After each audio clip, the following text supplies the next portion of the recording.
Bonjour tout le monde. Nous sommes très heureux de vous accueillir aujourd'hui à ce deuxième webinaire sur la réhabilitation à la salle du bâti ancien, qui est organisé par le CREBA, le Centre de ressources sur la réhabilitation responsable du bâti ancien.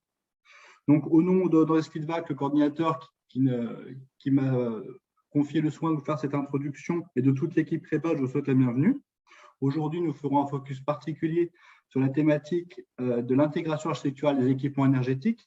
Donc, voilà, la thématique qui est ô combien importante, comme je pense que vous le savez tous, vous qui êtes présents ici, puisque même si voilà, on balayeront les points les plus saillants, mais il nous vient à l'esprit la problématique des panneaux solaires, la problématique de tous les équipements énergétiques qui sont présents dans nos bâtiments, qui peuvent traverser l'enveloppe de celui-ci, à différents étages, les ventouses de chaudière, les unités extérieures de différents systèmes, toute la problématique des évacuations de fumée, les différentes entrées d'air, coffrets gaz, électriques, les équipements plus ou moins modernes qui viennent habiller avec plus ou moins de réussite nos bâtiments.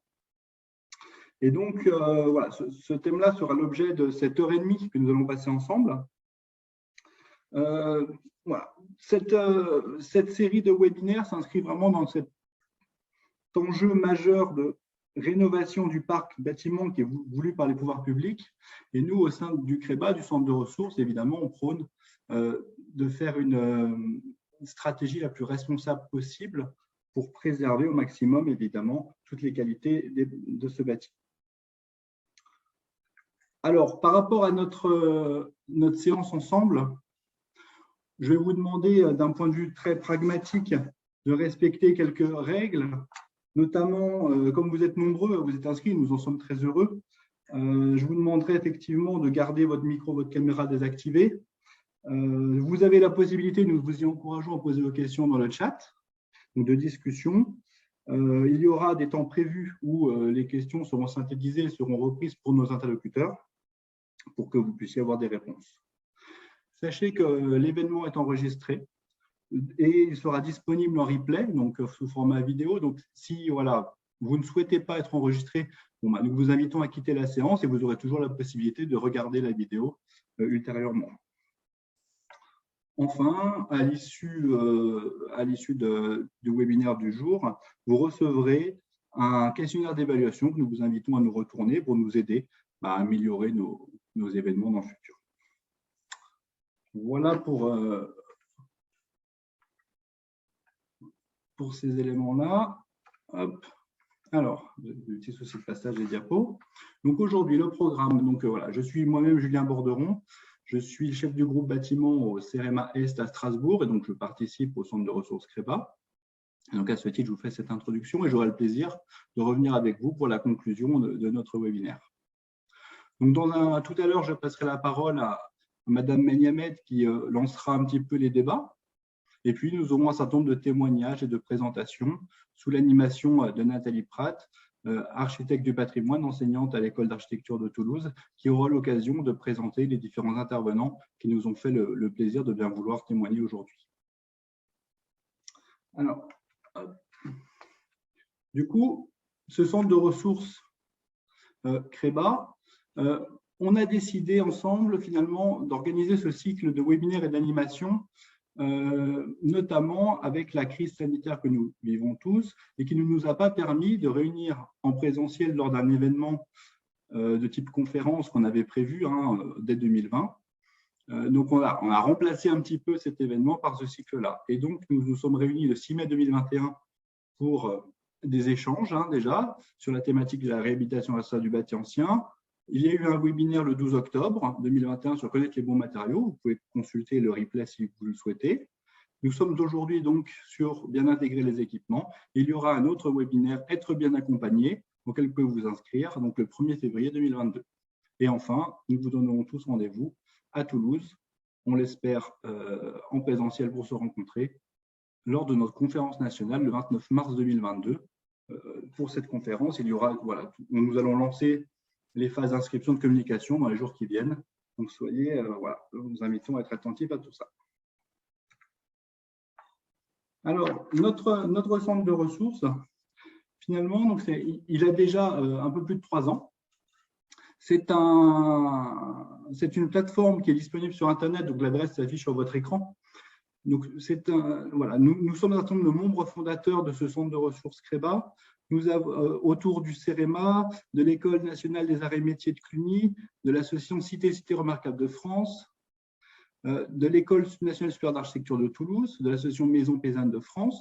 Nous avons monté ensemble ce centre de ressources, tout d'abord avec un financement public qui nous venait du programme PACT pendant 2 ans, pour concevoir ce site internet de ressources, concevoir un certain nombre d'outils, mettre à disposition toute cette logistique, écrire une charte de la réhabilitation responsable du bâti ancien qu'on vise à partager.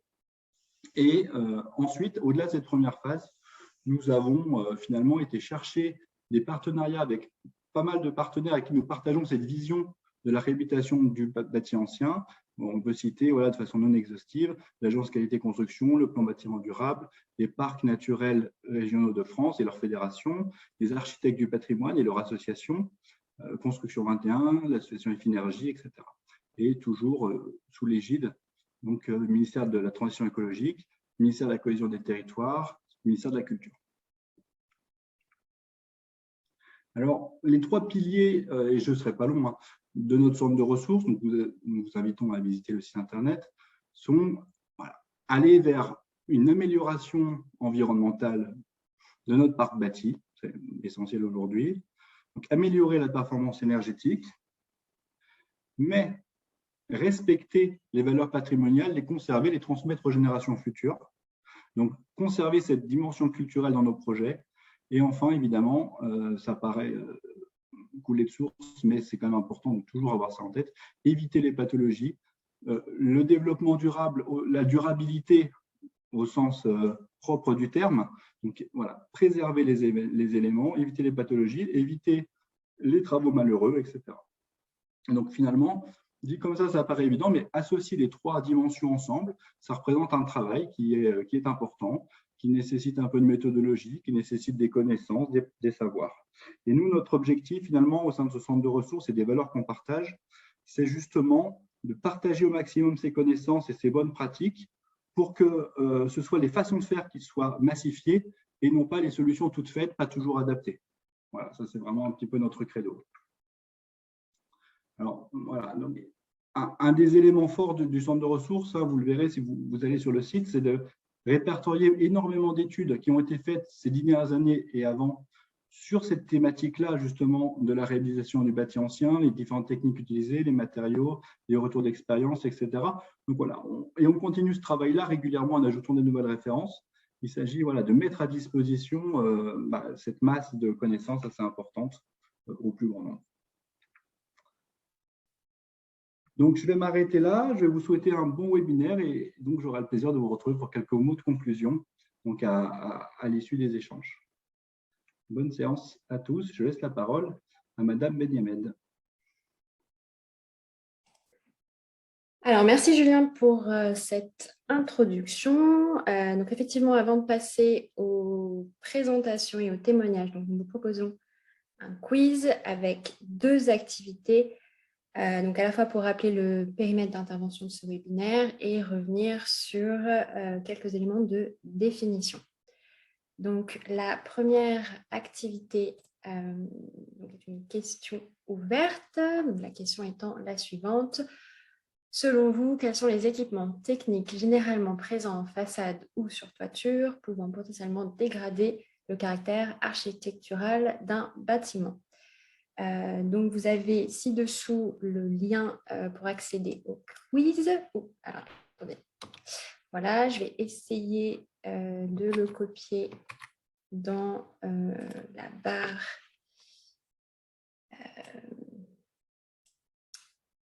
Alors, si quelqu'un pouvait le copier, en fait, dans la barre de discussion, ça m'arrangerait.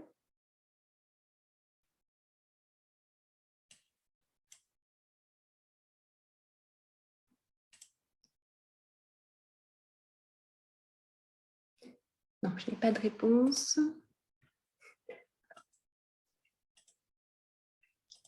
C'est fait. Ok. Attendez, je suis... Alors, c'est bon, j'ai réussi à l'envoyer.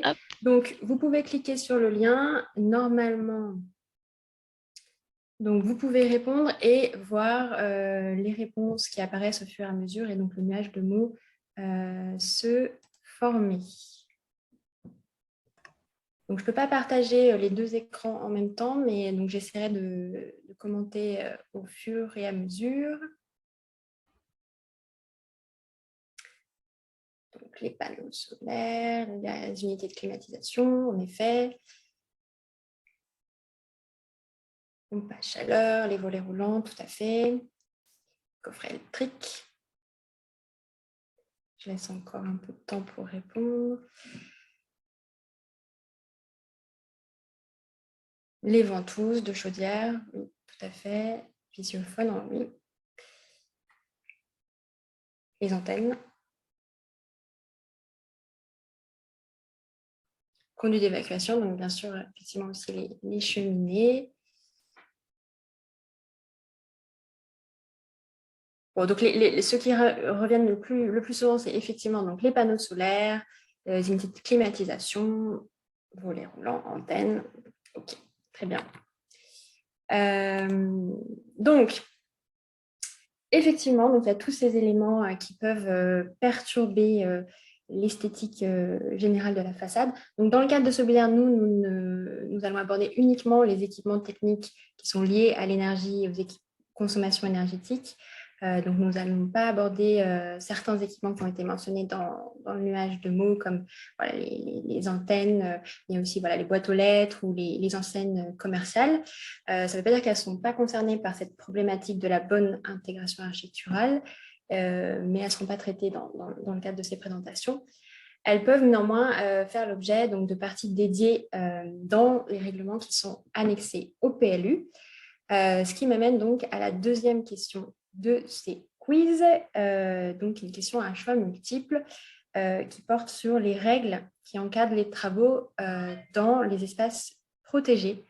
Donc les espaces protégés, ces fameux périmètres de protection autour des monuments, des ensembles urbains ou des espaces naturels et ruraux qui présentent un intérêt ou une valeur historique, esthétique ou un cadre de vie qu'il faut préserver.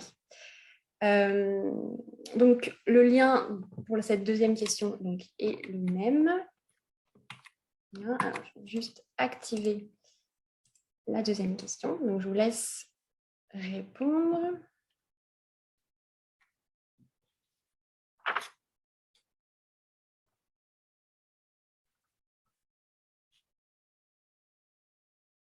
Donc, pour l'instant, il y a eu 2 votes. Je vous laisse encore un peu de temps.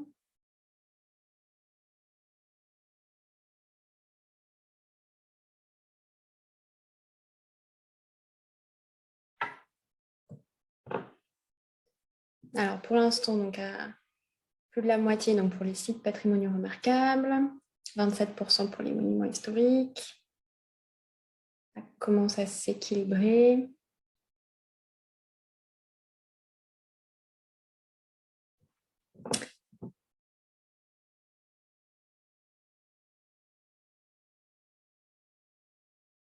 Alors, donc sans plus attendre, donc je vais donner la réponse. Donc, la bonne réponse, ce sont les sites patrimoniaux remarquables. Donc, ce sont les seuls espaces protégés qui disposent d'un règlement spécifique qui liste en fait l'ensemble des prescriptions relatives à la qualité architecturale, donc des prescriptions qu'il faut respecter lors des travaux d'aménagement ou de construction. Donc, dans ce règlement, en fait, on a ce qui est autorisé ou interdit. Or, dans le cadre d'un site patrimonial remarquable, donc je vous rappelle que les travaux doivent obligatoirement être déclarés et respecter donc, ces prescriptions. Donc, pour rappel, un site patrimonial remarquable donc, est un espace protégé qui est couvert soit par un plan de sauvegarde et de mise en valeur, PSMV, soit, si ce n'est pas le cas, par un PVAP, donc plan de valorisation de l'architecture et du patrimoine. Quel que soit le plan en question, il y aura toujours un règlement que vous pouvez consulter. Pour les autres espaces protégés, donc l'absence de règlement spécifique ne signifie pas l'absence de règles. Il faut toujours donc, une autorisation de l'autorité compétente, qui n'est d'ailleurs pas toujours l'architecte des bâtiments de France. Cela dépend de l'espace protégé. Et donc, le mieux, c'est de se rapprocher de la mairie, du service d'urbanisme de la commune pour savoir dans quel espace protégé se situe le bâtiment. Pour savoir d'ailleurs si le bâtiment est dans un espace protégé, vous pouvez consulter en ligne 2 sites, donc l'Atlas des patrimoines ou le géoportail de l'urbanisme.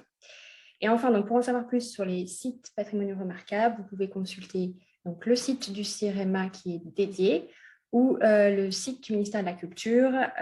Donc, sur cette page, vous retrouverez en fait les définitions des espaces protégés ainsi que toutes les procédures à suivre pour réaliser des travaux dans ces périmètres.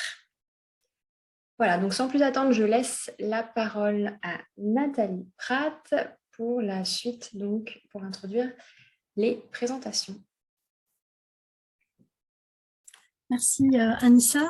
Bonjour à tous. Donc, dans cette première partie du webinaire sur l'intégration des équipements énergétiques, nous vous proposons de faire un zoom sur les toitures en abordant des équipements très impactants que sont les panneaux solaires. Les toitures des bâtiments anciens sont couvertes en tuiles de terre cuite, de coloris variés, d'ardoise, et elles façonnent les territoires urbains et ruraux de nos villes et villages. L'installation de panneaux solaires imposants, parfois réfléchissants, est très visible et provoque une rupture de matérialité avec ces toitures. Ces opérations constituent une modification esthétique à laquelle s'ajoute parfois une difficulté de mise en œuvre risquant de fragiliser les structures existantes. Aussi, conscient de la nécessité de recourir à des équipements pour la production d'énergie renouvelable, le CREBA a souhaité inviter aujourd'hui 2 organismes qui travaillent à la réconciliation entre patrimoine et panneaux solaires. Donc, un premier témoignage d'un acteur national au service des collectivités territoriales, puis un deuxième témoignage d'un acteur local qui est plus en lien avec des dispositifs adaptés à un territoire précis. Donc, je rappelle que pour les personnes qui assistent à ce webinaire, que vous pouvez noter vos questions dans le chat au fur et à mesure des interventions des présentateurs et que ces questions seront posées aux intervenants à l'issue des 2 présentations. Donc, nous allons recevoir M. Perrin. Je ne sais pas si on peut voir M. Perrin aussi. Si vous voulez bien mettre votre caméra. Oui. Donc, bonjour, monsieur. Bonjour. Bonjour. Bonjour, monsieur Perrin. Donc, vous êtes chef adjoint au département énergie de la Fédération nationale des collectivités concédantes et régies, la FNCCR. Donc, cette association est assez peu connue du grand public. Aussi, vous allez nous la présenter en quelques mots. Et dans le cadre de cette fédération, vous avez organisé un groupe de travail ayant pour objectif de permettre le développement d'installations d'équipements solaires dans les secteurs patrimoniaux. Ce groupe de travail associe de nombreux acteurs, impliqués tant sur le volet solaire que sur le volet patrimonial. Et cela a débouché sur un guide des bonnes pratiques intitulé « Créer les paysages d'aujourd'hui en respectant l'héritage du passé, énergie solaire et patrimoine protégé ». Voilà, aussi nous avons souhaité vous inviter à présenter votre démarche ainsi que les propositions que vous avez développées dans ce guide et éventuellement les constats et les évolutions au vu de l'actualité. Donc, je vous laisse la parole, M. Perrin. Merci beaucoup pour ce partage. Alors, j'ai peut-être juste repris la main sur je pense qu'il faut me redonner la main pour que j'ai la main sur le PowerPoint pour allumer ma caméra. Très content d'être avec vous aujourd'hui. Effectivement, c'est un sujet qui est assez important pour le coup, puisqu'il y a un bon équilibre à trouver entre le respect du patrimoine et effectivement la dynamique aussi de transition énergétique, d'évolution sociétale potentielle, et de voir comment est-ce qu'on arrive à, de temps en temps, pas systématiquement, et ça c'est peut-être le point préliminaire à toute mon intervention, se dire qu'on peut réussir à trouver une zone de convergence commune à ce sujet-là. Moi, du coup, je travaille effectivement sur la dynamique, notamment du solaire. Alors, je vous en parlerai juste après pourquoi ce choix du solaire par rapport à d'autres énergies renouvelables. Peut-être un mot pour présenter mon organisation pour laquelle je travaille. C'est donc la FNCCR, Fédération nationale des collectivités, qui travaille sur beaucoup de thématiques, donc plutôt l'énergie, l'eau et l'assainissement, le numérique, l'économie circulaire et les déchets en tant que tels. Donc, vraiment beaucoup de services publics à destination des collectivités. On est une association 100% publique, on regroupe un peu plus de 850 collectivités, ce qui fait environ 60 millions d'habitants, avec à la fois en gouvernance et en financement 100% public, et un rôle de représentation nationale, et puis aussi d'accompagnement, d'expertise auprès des collectivités, de manière à leur apporter tout le savoir qu'on peut créer au niveau national et toute la dynamique de relationnel entre les acteurs qu'on peut mettre en place. Voilà en quelques mots. On est une association loi 1901 de manière très classique. On a aujourd'hui la thématique du solaire, où je vous ai mis peut-être deux ressources en prélude à mon intervention qui vont vous permettre d'aller un petit peu plus loin sur cette relation, ce relationnel transition énergétique, patrimoine dans son ensemble et patrimoine classé, protégé de manière un petit peu plus large.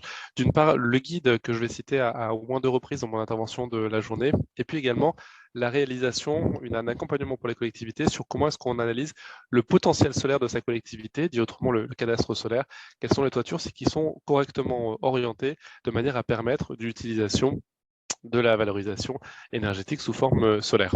Alors peut-être un point vraiment en début de mon intervention pour clarifier notre positionnement. Nous sommes une fédération de collectivités. On a une dynamique de représentation, de défense des collectivités aussi au niveau national, peut-être par rapport à une dynamique privée un petit peu différente, parfois en tout cas, même si on a des zones de convergence. Et puis effectivement, notre rôle, c'est d'être une plateforme d'expertise nationale au service de la dynamique et des territoires en tant que tels. Nous ne sommes pas, et je parle vraiment en relayant le message de nos élus, dans une logique de dire des énergies renouvelables, ENR, partout et à tout prix. Il faut absolument que la transition énergétique soit partout, quitte à saccager des sites, des bâtiments ou autres. Non, il faut avant tout que cette transition énergétique, elle soit acceptée, partagée. Et pour ce faire, ça veut dire aussi de temps en temps abandonner certains projets parce que le bien public qui est partagé ne va pas dans le sens d'intégrer, de développer telle ou telle énergie renouvelable sur tel ou tel territoire. Donc c'est vraiment la logique de l'intelligence locale et de partage qui est vraiment important, de se dire qu'un territoire, ça ne vit pas uniquement par la décision de l'élu, du maire, du conseil municipal ou du président de l'intercommunalité ou la métropole, qui a sa légitimité en tant qu'effectivement expression de la démocratie locale, mais il est aussi le garant de ce dialogue social, collectif, entre les différents utilisateurs, usagers d'un territoire, que sont évidemment la collectivité, l'ensemble des citoyens, tout ce qui va être également les commerçants, ceux qui vont exercer des activités à titre économique, les acteurs aussi associatifs, qui vont chacun apporter une vision, une lecture du paysage. Et c'est cette co-construction, échange de vision qui va permettre de construire le paysage de demain. C'est pour ça que c'est vraiment important de se dire qu'on s'inscrit en tant que passeur dans certains cas, en tant qu'organisateur du territoire, avec la casquette collectivité, mais en respectant justement cette dimension de dialogue et surtout de co-construction. Il ne s'agit pas d'entendre sans écouter, mais bien d'avoir cette vision globale. L'idée, effectivement, aussi, le deuxième axe sur lequel je voulais insister, c'est que pour autant, même si effectivement nous ne sommes pas dans la logique de mettre absolument des énergies renouvelables partout, à tout prix, et de saccager du patrimoine, c'est l'idée quand même de ne pas non plus se restreindre en disant, bon, ça a l'air trop compliqué, on n'y arrivera jamais, c'est extrêmement préservé, il y a plein de règles qui vont bloquer cet aspect-là, donc à ce moment-là, on ne fait rien. Ce serait dommage, parfois il y a des opportunités qui sont intéressantes, qui peuvent aboutir à une bonne intégration architecturale qui est primaire, et puis effectivement à générer avec les différentes aides qui sont possibles, un rééquilibre de l'opération globale, par exemple de réhabilitation énergétique qu'on peut avoir sur tel ou tel bâtiment. Donc voilà un peu comment je place mon intervention. À la fois, on n'est pas des jusqu'au boutistes d'une certaine manière, même si on porte une vision politique de développement. On s'appuie avant tout sur la concertation et la dynamique locale. Et puis de l'autre côté, n'abandonnons pas non plus systématiquement en disant c'est trop compliqué à ce niveau-là. Essayons d'avancer aussi par rapport à toute cette thématique-là. Pourquoi on travaille le sujet du solaire et des bâtiments classés qu'on pourrait voir comme un sous-sujet? En France, on a des centaines de kilomètres carrés de panneaux solaires à développer en bonne adéquation avec les cultures locales, par exemple. On a énormément de surfaces toitures de type gymnase, par exemple, dans le patrimoine d'une collectivité, qui sont des toitures généralement assez idéales pour des gymnases des années 70. On a la bonne orientation, on a des mètres carrés assez importants, etc. Ou des salles des fêtes, c'est assez aisé de développer sur ce type de bâtiment-là. Pourquoi est-ce qu'on va s'intéresser en plus à ce sujet-là? D'une part, parce que la transition énergétique, c'est une dynamique qui amène tout le monde, qui est vraiment tout bâtiment confondu, qui permet de relier la vie d'un territoire à son histoire passée, présente et future. D'autre part, parce que le contexte des bâtiments classés, des sites protégés, on a vu juste avant dans l'intervention qui me précédait, les nomenclatures juridiques plus précises que je ne pourrais le développer nécessairement de mon côté, c'est effectivement un des contextes quand même les plus complexes. Donc, la philosophie est de se dire, si on arrive à réussir dans ce contexte, à trouver une bonne approche qui, à la fois, allie cette question de problématique de préservation architecturale du patrimoine, et de l'autre, d'essayer d'inscrire avec une partie de l'époque dans laquelle se situe ce bâtiment-là, une dynamique de transition énergétique, bah, ça veut dire qu'on réussira dans d'autres contextes qui apparaissent a priori comme plus simples. Et il y a un côté aussi qui est très important, c'est que c'est emblématique. C'est ça aussi qui catalyse beaucoup d'envie, d'énergie, cette thématique du patrimoine classé, site protégé, etc. Et de se dire qu'effectivement, une église au milieu d'un village, quel que soit son statut, forcément, elle est visible, forcément, elle fait partie de l'histoire du patrimoine en tant que tel, de manière tout à fait inconfessionnelle, évidemment, parce que c'est le bâtiment qui est au centre du village depuis quelques centaines d'années à ce niveau-là. Et donc, ça va forcément générer des passions, positives ou négatives, autour de toute évolution. Ce serait la même chose si on changeait la couleur de la toiture, par exemple, dans un autre cadre. Ce qui est intéressant, c'est quand on a pris le sujet en se disant, on va travailler quand même cette thématique du patrimoine classé, site protégé, etc., on a fait le panel de l'ensemble des énergies renouvelables. Et quand on a consulté l'ensemble de nos adhérents, on a échangé évidemment avec les architectes des bâtiments de France, avec la demeure historique pour les propriétaires de bâtiments classés privés, un certain nombre d'acteurs assez généraux, le ministère de la Culture, de l'écologie, etc., on a eu une thématique de dire, bon, on va prendre l'ensemble des énergies renouvelables et vous nous dites laquelle vous semble la plus adéquate. L'éolien n'a pas recueilli beaucoup de support de soutien. La méthanisation a été un peu discutée. La géothermie avait été plutôt intéressant et s'applique dans pas mal de cas, surtout qu'on n'est pas obligé de le mettre au droit des fondations, mais un petit peu à proximité, c'est souterrain, ça ne se voit pas forcément. Donc, c'était quelque chose d'intéressant, mais ça ne suffisait pas forcément. Le solaire photovoltaïque a beaucoup été discuté parce qu'il y a une logique de réverbération qui fait que forcément, ça va jouer sur la visibilité, la vision du monument dans son ensemble. En revanche, le solaire thermique, qui a une thématique, une approche un peu plus opaque, permet d'avoir plus d'acceptabilité à ce niveau-là. Transition énergétique pour TE, excusez-moi. L'idée, effectivement, aussi de se dire que l'approche du solaire, elle fait un ensemble d'acteurs locaux en termes de dynamique pour dire que effectivement, on peut mettre en place différentes énergies renouvelables comme celle-ci, qui paraît être la plus aisée pour le solaire thermique en plus particulièrement. Alors, je vais peut-être pas passer trop longtemps sur ce slide-là, puisqu'au final, ça a été précisé en intervention, sur le fait de se dire qu'il y a différentes manières de classer un patrimoine entre vraiment un site qui est inscrit, un site qui est classé, la logique de travailler plutôt sur les abords ou la logique d'espace protégé ou secteur sauvegardé, qui fait que la protection va être différente. Dans certains cas, on va dire on n'y touche pas du tout, ça c'est obligatoire, c'est quelque chose qui est particulièrement plus que remarquable et qui fait partie du patrimoine à très haut niveau. Donc, aucune opération ne pourra être menée et tout ce qui va être fait doit être fait de manière masquée, notamment dans la rénovation de manière plus large, mais en particulier en prenant le maximum de matériaux et de techniques anciennes. Et puis, on a des ouvertures un peu plus possibles sur d'autres types de bâtiments. Ce qui est important aussi, c'est aussi de ne pas raisonner uniquement à l'échelle du bâtiment, mais également à l'échelle du périmètre en l'occurrence, notamment avec cette logique de co-visibilité, de visibilité de manière générale. Il faut savoir que tous les éléments qui sont… alors, de base, on peut définir un périmètre à partir duquel l'immeuble dans son ensemble ne doit pas être trop bousculé par rapport à ces immeubles voisins qui doivent respecter cet immeuble en son centre. Par défaut, c'est du 500 mètres à compter effectivement du bâtiment en tant que tel.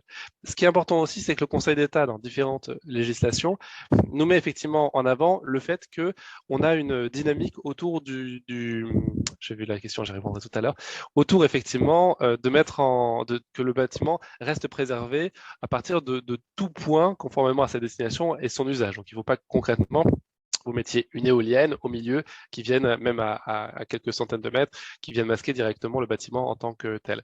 Il y a une logique aussi que met en avant le Conseil d'État, qu'il faut qu'il y ait une visibilité à l'œil nu, donc concrètement avec un appareil photo, avec un super zoom, avec un drone qui va se balader, etc. Normalement, ça n'est pas retenu. Il faut vraiment qu'il y ait une logique de visibilité à l'œil nu qui va impacter négativement tout projet de développement sur ce bâtiment classé et donc positivement en le préservant au maximum en l'occurrence. Je n'ai pas mentionné effectivement la petite hydroélectricité. Alors, pourquoi? Parce qu'en fait, il y a un très gros débat j'ai construit il y a quelques semaines une intervention qui était autour des controverses de la transition énergétique. Et la petite hydro en faisait partie, alors qu'on soit bien d'accord, effectivement, c'est ce que Élodie Denisard précise dans son intervention sur le chat, c'est pas les gros barrages des Alpes qu'on a construits avec EDF dans les années 50, 70, etc. C'est grosso modo des seuils de moulins qu'on va équiper d'une turbine pour faire de l'électricité.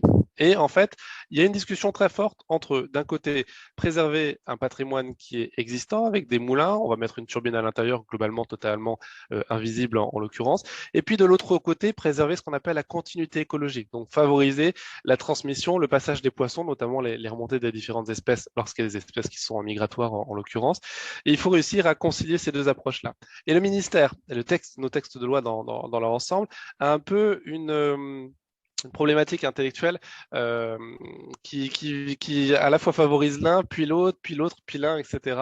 Donc avec un double leitmotiv. D'un côté, je vous donne des aides pour faire du repowering, donc rajouter la puissance électrique ou bien juste refaire à neuf votre barrage électrique de manière à continuer à générer l'électricité parce qu'on en a besoin aussi dans notre vision énergétique du pays. Et puis de l'autre côté, non, je vous donne des aides pour araser, donc supprimer votre barrage.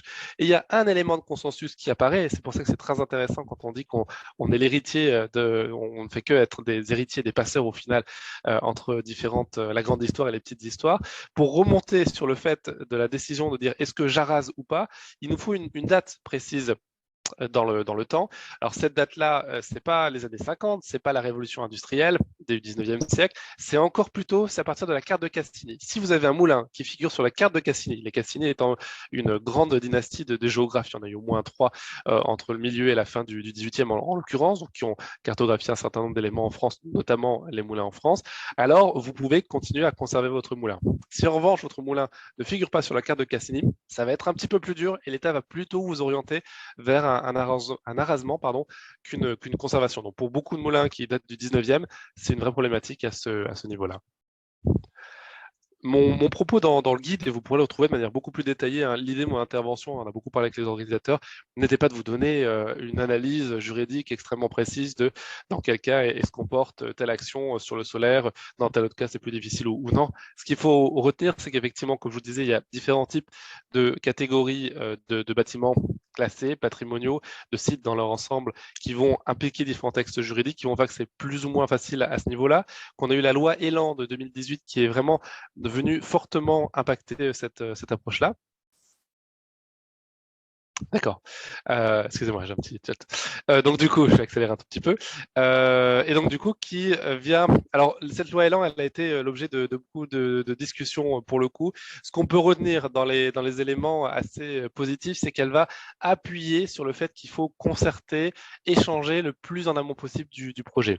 Pour un bâtiment assez classique, hors patrimoine classé, on va être sur une demande de permis, lorsqu'on va vouloir mettre du solaire sur du toit, d'environ 3 mois, grosso modo, ça dépend de la liste de ce qui est mis de la liste d'attente à ces niveaux-là. Versus effectivement lorsqu'on va être sur des procédures plus de bâtiments type inscrits, en l'occurrence, c'est l'exemple que j'ai pris en bas à droite, où là, en l'occurrence, on va être de 6 à 9 mois, grosso modo, pour cette mise en place. Donc, la sécurité du bâtiment, elle est garantie aussi par ce délai, elle est garantie par les acteurs qui interviennent, comme l'ABF en l'occurrence, et le préfet un petit peu en juge d'équilibre parfois lorsqu'il y a besoin. Elle est garantie aussi par ce délai de mise en place, de consultation et de concertation à ce niveau-là. Techniquement, donc ça c'était la partie juridique. Techniquement, ce qu'on peut retenir, et j'en terminerai là pour ne pas trop dépasser sur le timing qui m'est donné, n'hésitez pas dans le chat côté organisateur s'il faut que je coupe un peu plus encore. Techniquement, on peut trouver des panneaux solaires, notamment dans le thermique, qui permettent d'allier un bon compromis entre effectivement une approche qui soit intégrative forte et donc respectueuse du bâtiment et un rendement pas trop mauvais. C'est un petit peu la logique que je vous ai mis dans ce que vous avez à droite. Je ne sais pas si vous voyez ma souris. Cette courbe-là qu'on pourrait résumer entre d'un côté, si on veut une intégration maximale, on va plutôt aller vers des films solaires qu'on va déposer, des tuiles ou des ardoises solaires, donc qui concrètement vont être des micro-panneaux solaires qui vont faire l'objet d'une coloration. Donc qui dit coloration dit une baisse de rendement, et c'est pour ça que la rentabilité, vous pouvez l'avoir aussi comme un axe de rendement en l'occurrence. C'est beaucoup moins rentable que des panneaux monocristallins très classiques qu'on va trouver à ce niveau-là, mais l'intégration est vraiment meilleure puisqu'on va avoir des rendus type tuiles rouges, tuiles ardoisées qu'on va trouver au sud ou au nord-ouest de la France à ces niveaux-là. Donc, il y a un choix à faire au final. C'est ça qui est important à faire, c'est que très concrètement, le solaire dans les bâtiments classés, sites protégés, etc., dans leur ensemble, n'est pas qu'une affaire d'ingénieur, de technicien. Un ingénieur technicien va vous dire clairement, il faut mettre du panneau monocristallin partout. En revanche, quand on va prendre en compte la dynamique du territoire, on va plutôt s'orienter vers quelque chose dans ces environs-là. Deuxième élément à avoir en tête, c'est la question des fabricants français. Alors, qui est la logique de chercher un circuit court, de favoriser en tout cas une commande européenne, puis de ne pas trop gréver le budget énergétique en termes d'analyse de cycle de vie de ces panneaux-là. On a des fabricants qui existent, qui commencent à se structurer de manière beaucoup plus forte en France, dans la partie sud-ouest. On en a également en Espagne et en Suisse. On a une tradition assez forte en Suisse, en Allemagne et dans le Benelux en particulier, d'intégration et de recherche de panneaux solaires les plus intégrés possibles, que ce soit d'ailleurs en thermique ou en photovoltaïque, qui fait qu'on peut avoir une commande à courte échéance européenne qui peut être assez intéressant. Dernier point d'attention lorsqu'on cherche à mener ce type de projet-là, et effectivement autour de la thématique de, je vous prie de m'excuser, d'avoir un produit qui soit générique versus un produit spécifique. Selon le type de toiture, selon le type de bâtiment, on ne pourra pas mettre en place et déployer des centaines de mètres carrés de panneaux, quand bien même il s'agirait de films solaires de manière assez classique avec une bonne intégration, puisque dans certains cas, et ça tient beaucoup à l'histoire du monument, la manière dont architecturalement il est conçu, on va devoir développer des produits spécifiques, ce qui fait que mécaniquement, ça va gréver votre rentabilité à ces niveaux-là, ça va rajouter un temps de développement le cas échéant, mais ça n'est pas impossible, c'est ça qu'il faut savoir aussi. Les usines dont je vous parlais, en France, dans la partie sud-ouest, la partie suisse, Belgique, Allemagne de manière plus générale, enfin surtout l'Allemagne en l'occurrence, sont capables de développer des produits spécifiques. Donc ne vous arrêtez pas, ne nous arrêtons pas en disant on pourrait imaginer quelque chose, je vois par rapport à la procédure, c'est assez intéressant, co-visibilité, c'est plutôt validé. Juridiquement, je vois les étapes, ça peut avancer. Effectivement, on arrive à discuter entre les élus, les promoteurs des énergies renouvelables et puis les architectes des bâtiments de France à dire, bon, on peut peut-être mettre quelque chose sur cette partie de la toiture-là, mais malheureusement, on n'a pas le produit technique qui existe sur catalogue. Pas d'inquiétude, ça peut parfois coûter peu cher de faire une approche beaucoup plus spécifique, puisque notamment, même si on est sur des petites unités, parfois, ça peut ouvrir un marché sur le fabricant de panneaux solaires. Quand il développe ce type de produit-là, il va analyser, il va voir si ça vaut le coup ou pas de mettre de la R&D à ce niveau-là. Et puis, parfois même, par rapport à ces chaînes de montage, ces chaînes de fabrication, ça peut coûter plus cher pour lui de développer un nouveau type de produit. Voilà un peu le sens de mon intervention que je voulais partager aujourd'hui avec vous. Le fait qu'effectivement, en tant que fédération de collectivités et dans l'ensemble au niveau des collectivités, c'est avant tout une thématique de discussion autour des territoires. De temps en temps, il faut préserver, il ne faut surtout pas toucher, il faut vraiment conserver tel qu'en l'état. Dans d'autres cas, on peut trouver une approche en respectant le monument, en respectant ces critères de co-visibilité qui soient intéressants. Juridiquement, les processus sont plus longs et tant mieux parce que ça garantit la durabilité du monument dans son respect. Et puis on a des acteurs comme les architectes des bâtiments de France qui sont là aussi pour accompagner ce respect-là et cette ouverture potentielle aux énergies renouvelables le cas échéant. Troisième axe, des panneaux solaires techniquement existent qui peuvent correspondre à un certain nombre de problématiques. Modulo le fait qu'on ne raisonne pas que dans une approche uniquement ingénieur, rendement ou économiste à ce niveau-là, mais bien qu'on intègre cette dimension d'intégration, de durabilité, de respect du bâtiment, et on peut réussir à trouver des produits. Mais n'oublions pas que ce n'est pas parce qu'un produit n'existe pas sur le marché qu'on ne peut pas en développer un à ce niveau-là. Voilà, alors j'espère vous avoir donné une perspective, une ouverture de se dire qu'on peut, n'abandonnons pas dès qu'on a un bâtiment classé, site protégé ou autre, mais n'en faisons pas non plus une approche jusqu'au boutiste, puisque c'est avant tout la durabilité et le respect de notre patrimoine sur une durée plus que seulement humaine, si je puis dire, qui nous dépasse très largement, qui est à portée. Voici pour mon intervention, je suis à l'écoute de toutes vos questions.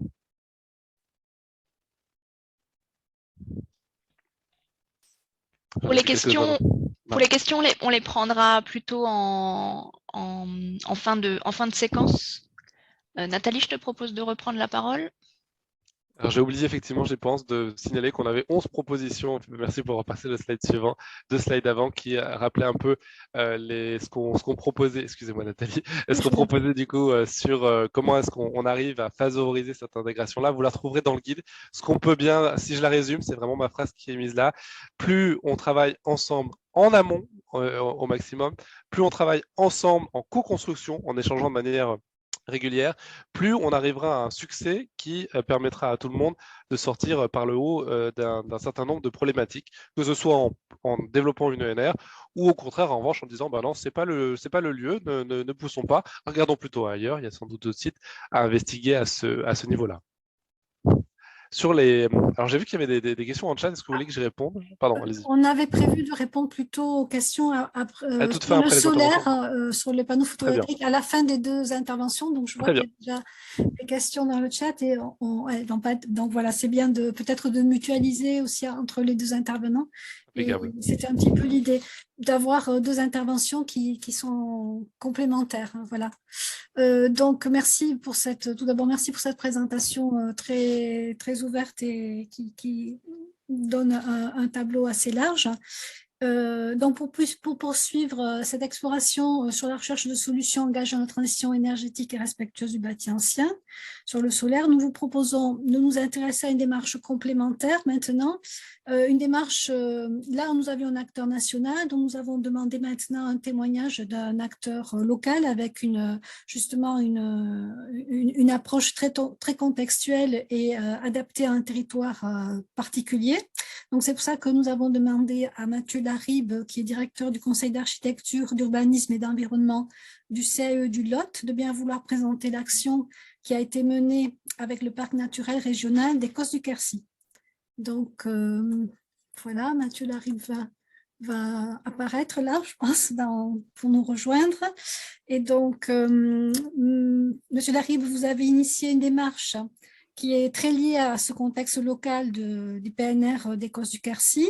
Donc, c'est un secteur diffus. On peut se dire que peut-être ce type de secteur offre plus d'opportunités d'insertion de tels équipements.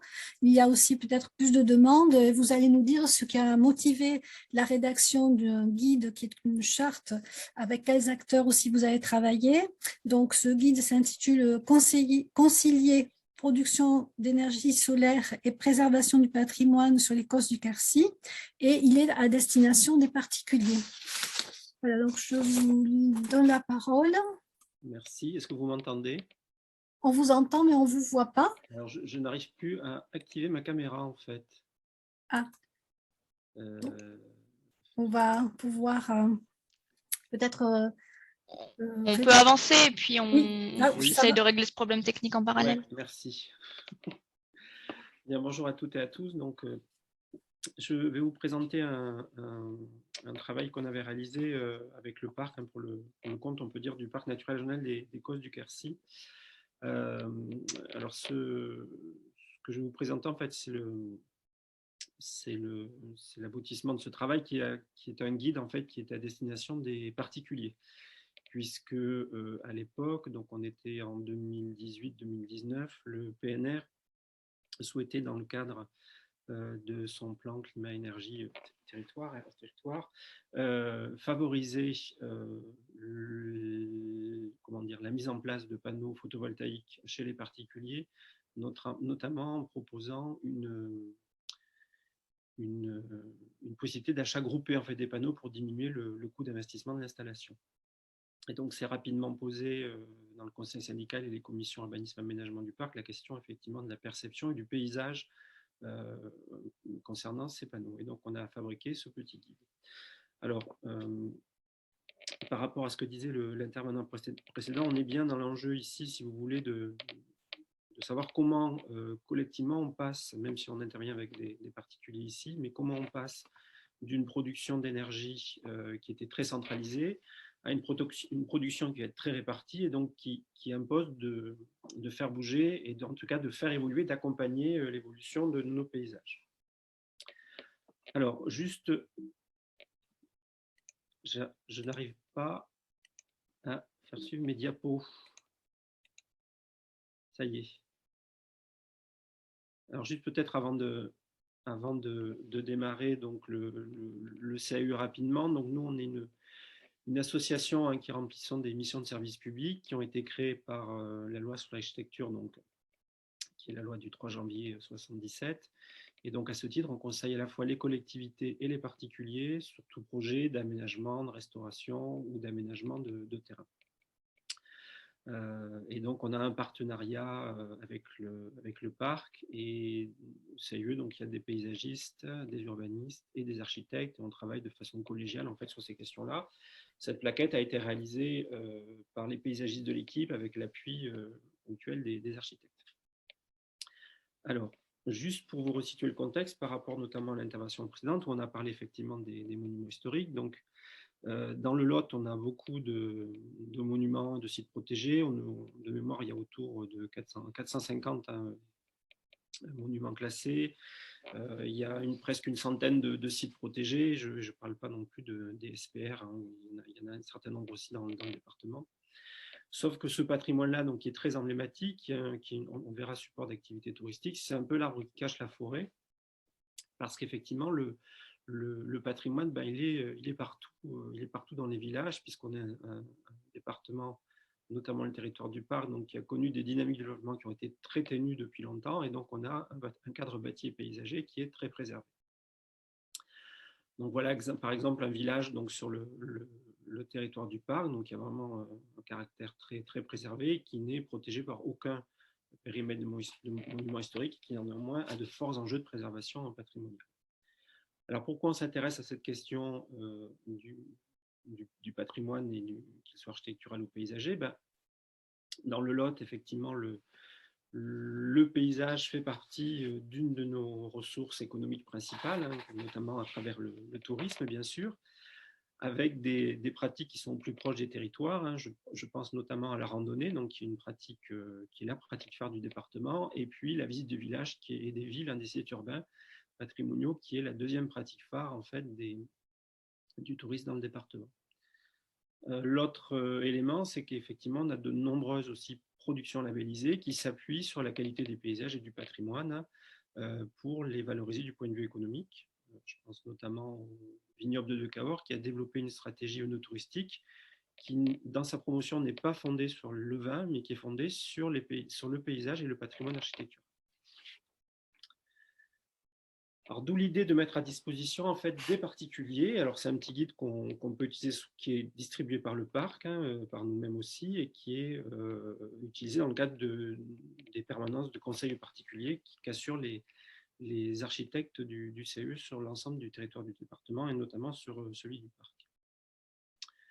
Donc, ce petit guide, en fait, il a pour vocation en fait d'inciter les porteurs de projets, alors, à trouver quelques guides, effectivement, quelques formes de solutions avec des guillemets, mais surtout à se poser des questions au moment où ils ont l'intention d'installer des panneaux photovoltaïques. Alors, panneaux solaires, hein, plus largement, ça peut être du photovoltaïque, mais aussi du solaire thermique chez eux. Donc, à travers ce guide, je vous ai repris ici un certain nombre d'illustrations en fait, de ce guide-là. On a une forme de démarche progressive en fait, hein, qui est basée sur des cas fictifs, hein, qui ne sont pas forcément des cas réels, et qui vont de l'échelle générale du paysage jusqu'au détail effectivement de l'architecture du maison, en différenciant, vous le verrez, si la construction est plutôt récente ou si la construction est plutôt ancienne et a une valeur patrimoniale. Donc, au départ, donc, dans ce guide, on fait poser la question effectivement du lieu dans lequel se trouve le projet. Donc, est-ce que c'est au sein d'un village? Est-ce que c'est au sein d'un hameau? Est-ce que la maison se voit de loin ou pas? Est-ce qu'elle est à proximité d'itinéraires de randonnée, en rapport avec ce que je disais tout à l'heure sur le tourisme? Et donc, en fonction de ça, dans le guide, on va solliciter différentes parties du guide. On va aussi demander à la personne de regarder assez précisément sa maison. Est-ce qu'elle est ancienne? Est-ce qu'elle est isolée? Est-ce qu'il y a des annexes ou pas? Est-ce que c'est une maison plutôt récente? Et en fonction de ça, effectivement, on va avoir dans le guide des principes d'aménagement, des principes d'insertion de ces panneaux qui vont être proposés. On n'oublie pas effectivement aussi les questions de production, parce que tant qu'à avoir des panneaux sur sa toiture ou sur son terrain, autant que ce soit productif. Donc, on invite aussi les gens à effectivement vérifier quels sont les pans de toiture les plus intéressants, éventuellement les parties de terrain les plus intéressantes. On insiste aussi sur un élément qui nous paraît important, au-delà de l'observation, c'est de se poser la question du collectif. C'est-à-dire qu'on est ici sur une solution, en fait, ou en tout cas un type d'unité de production qui est à l'échelle individuelle. Néanmoins, ça ne doit pas nous faire oublier qu'on est dans un environnement qui est collectif. Donc peut-être que la solution, elle n'est pas à trouver au niveau individuel, mais plutôt sur un plan collectif. Et on propose notamment aux porteurs de projets de discuter aussi avec les élus de leur village ou du hameau dans lequel ils se trouvent pour réfléchir effectivement de manière plus globale et plus collective sur ces questions-là. Ensuite, je ne vais pas rentrer dans le détail, mais effectivement, la question effectivement, de certains points de vue emblématiques, la proximité ou la co-visibilité qui est évoquée par l'intervenant précédent avec des monuments qui peuvent être protégés ou non, mais qui en tous les cas auxquels les habitants peuvent être attachés ou qui sont particulièrement emblématiques. Donc ici, vous avez pas, et leur dire toujours qu'effectivement, on est plutôt dans l'accompagnement de faire, c'est-à-dire on est du côté de la solution, comme on dit souvent nous. Ça ne veut pas dire qu'on fera partout n'importe comment, ce qui a été dit précédemment, mais qu'on va essayer de trouver des solutions. Donc là, par exemple, on avait cette silhouette de village, qui est un village pas tout à fait vrai, qui est vu de point de vue emblématique, qui est valorisé par un guide touristique. Et donc, on montre qu'ici, sur cette image, effectivement, on ne voit pas de panneaux photovoltaïques. Ici, qui est l'image suivante, ici, qui est l'image en plan, on voit que sur le village, certains pans de toiture, qui sont ici colorés en bleu, supportent des panneaux solaires, sans que, effectivement, l'image la plus emblématique du village, donc son caractère paysager le plus éminent, ne soit perturbée par ces éléments de rupture, comme le disait Madame Pratt au début, que sont quand même les panneaux photovoltaïques dans l'image et l'espèce d'horizon d'attente qu'on peut avoir de ces silhouettes de villages d'Écosse du Quercy. Ensuite, effectivement, dans le guide, on va rentrer progressivement dans le cadre bâti avec des principes qui montrent comment, effectivement, on peut arriver au mieux à gérer ces questions d'introduction d'éléments de rupture dans ce motif qui est un motif très fort du paysage des toitures. Donc, au sein des villages des hameaux, effectivement, on conseille, il y a différents éléments de conseil, vous les voyez, qui vont depuis, effectivement, d'essayer de se retourner depuis les lieux communs, c'est-à-dire d'essayer plutôt d'investir des pans de toiture qui ne sont pas visibles de l'espace public, de travailler sur des annexes, de travailler au sol. Ça, ce sont des choses assez classiques, effectivement. Sur la maison, on donne quelques règles de composition pour insérer au mieux ces panneaux. Donc, toujours essayer de travailler plutôt sur des petits volumes annexes qui peuvent être couverts, je dirais en totalité en fait, de panneaux, en quasi-totalité de panneaux, pour éviter l'effet patchwork, si vous voulez, qui était le même qu'on peut se poser parfois avec des grandes ouvertures, des châssis en toiture ou des terrasses tropéziennes, et puis de s'appuyer sur effectivement les éléments de composition préexistants de la façade ou de la toiture. Alors sur une maison neuve, effectivement, on est un peu plus souple, tout en essayant toujours de privilégier quand même les installations sur des annexes ou des volumes complémentaires pour éviter ces effets de fragmentation. Alors sur le bâti neuf, en tous les cas en construction neuve, rien ne vaut effectivement, et c'est aussi une des missions des CIE d'inciter les gens à recourir au travail de conception d'un architecte, pour soit intégrer, c'est un peu la petite image que vous voyez, au mieux ces panneaux et les, entre guillemets, dissimuler ou les rendre les plus discrets possibles, ou au contraire, effectivement, les insérer dans des compositions de façade, même si, je pense à ça, ou des systèmes d'ombrières photovoltaïques, même si les rendements sont un peu moins bons et un peu moins intéressants. En tous les cas, l'idée, c'est de passer aussi par des professionnels de la conception qui peuvent accompagner les porteurs de projets, au-delà du conseil qu'on peut faire nous et qui reste limité puisqu'on nous on reçoit les particuliers pendant 1 heure, donc on fait du débroussaillage. Alors sur le volet strictement patrimonial, effectivement, d'abord il faut se dire que le toit dans l'architecture cosnarde quercinoise, c'est vraiment un élément essentiel qui mérite d'être traité avec le plus grand égard. On a dans le département du Lot un architecte du patrimoine qui s'appelle Gilles Séraphin et avec qui je discutais forcément de questions photographiques et qui disait mais si on réussit son toit, on réussit son architecture. Et effectivement, c'est un motif qui est très présent. On a de très belles couvertures, vous le voyez ici sur les quelques photos qui ont des formes très variées, des types de couvertures très variés et qui contribuent à la monumentalité, au caractère de cette architecture. Donc là, l'idée, c'est vraiment d'aider les gens à repérer au mieux ces typologies un peu principales, de les orienter aussi vers du conseil SAIE pour les aider à mieux caractériser leur architecture et pouvoir en déterminer un peu la valeur patrimoniale et collective. Et puis, dans un second temps, effectivement, les aider à positionner au mieux ces panneaux. Alors, il ne s'agit pas d'éviter totalement. Nous, ce qu'on conseille et ce qu'on souhaitait privilégier avec le parc, c'est effectivement d'éviter les très beaux volumes d'architecture traditionnelle, quand on le peut, effectivement, de privilégier l'implantation sur des annexes, puisqu'on a souvent des annexes à la maison, et souvent, dans certains cas qui sont plus récentes, qui ont un intérêt architectural un peu moindre, ou profiter de la construction de petites annexes, qui est souvent le cas, des abris, des garages, des remises, qui permettent de couvrir quasiment la totalité de la couverture et de créer un motif plein en fait au niveau de la construction. Et puis une autre solution qu'on a vue plusieurs fois sur le territoire du parc qui peut être intéressante, c'est aussi d'envisager des implantations au sol. Alors pourquoi imaginer cela? Souvent, notamment aux abords du bâti ancien, on a des grands terrains qui étaient liés à des exploitations agricoles anciennes, et donc souvent on a des grandes superficies. Et on a, alors c'est pas forcément vrai effectivement dans des lotissements contemporains, mais sur du bâti ancien, souvent on a du terrain qui permet d'implanter effectivement les panneaux au sol. On peut les dissimuler sans faire d'écran derrière des bâtiments annexes. Et puis l'autre avantage, c'est que ça permet aussi de bien gérer les questions d'orientation, d'inclinaison des panneaux, et puis de favoriser aussi un nettoyage simplifié.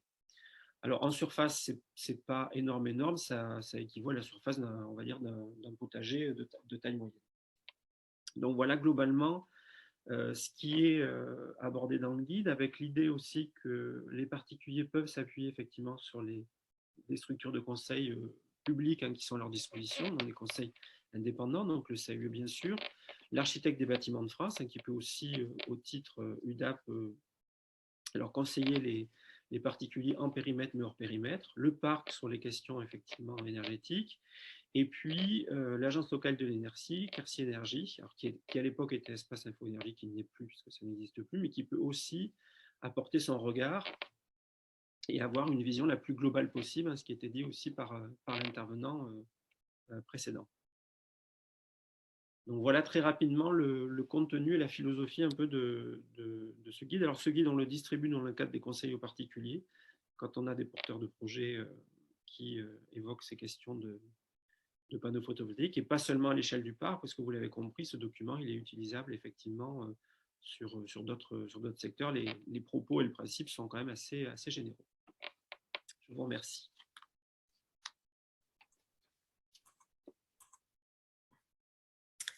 Merci beaucoup, Monsieur Laribe, pour cette présentation donc très illustrée et très précise, justement, qui vient bien compléter les propos de Monsieur Perrin précédemment. Et donc peut-être on peut aborder maintenant les questions que les participants ont pu poser dans le chat.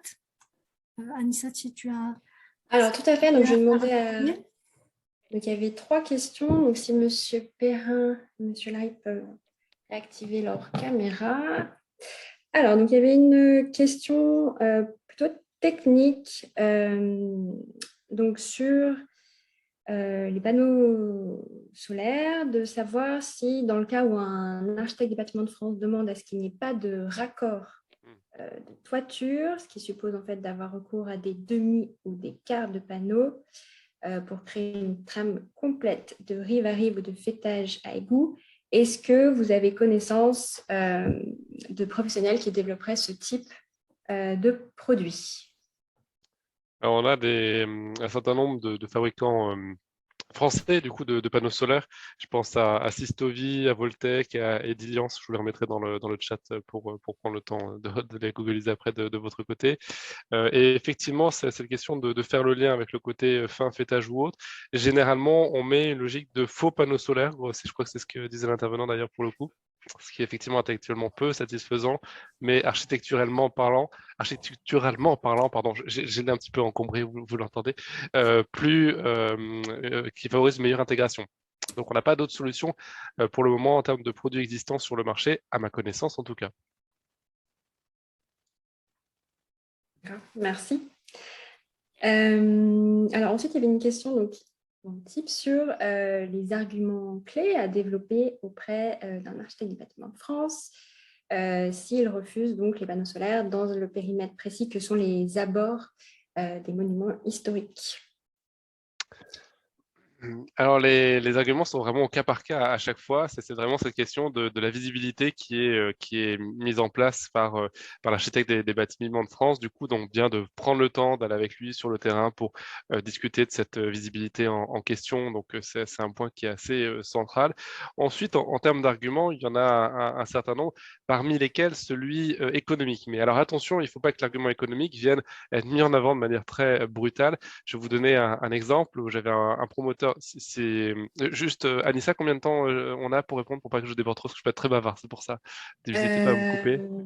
Alors, on a encore peut-être 3 minutes. Alors, 10 secondes d'anecdote du coup. Un promoteur privé de panneaux solaires photovoltaïques qui allait voir un ABF et qui dit « C'est dommage, en France, on a beaucoup d'églises en ruine, ce serait mieux de mettre des panneaux solaires photovoltaïques, comme ça rapporterait de l'argent pour aider la sauvegarde du monument. » L'ABF lui a répondu « Monsieur, je préfère une église en ruine qu'une église avec du photovoltaïque. » Alors, c'est caricatural des deux côtés comme positionnement, ça c'est très clair, mais pour autant, effectivement, l'argument économique, il a quand même son poids, malgré tout, en se disant « Dans mon opération globale de maintien de mon monument, est-ce que cette source supplémentaire financière ne peut pas venir aider la préservation globale du monument. » Alors, dans le chat, il y a aussi une question de dire est-ce que c'est vraiment sur le monument en tant que tel ou est-ce que c'est pas forcément sur les abords. Ça, on l'avait eu dans le groupe de travail ministériel qu'on avait porté donc avec les acteurs que je citais au début de mon intervention.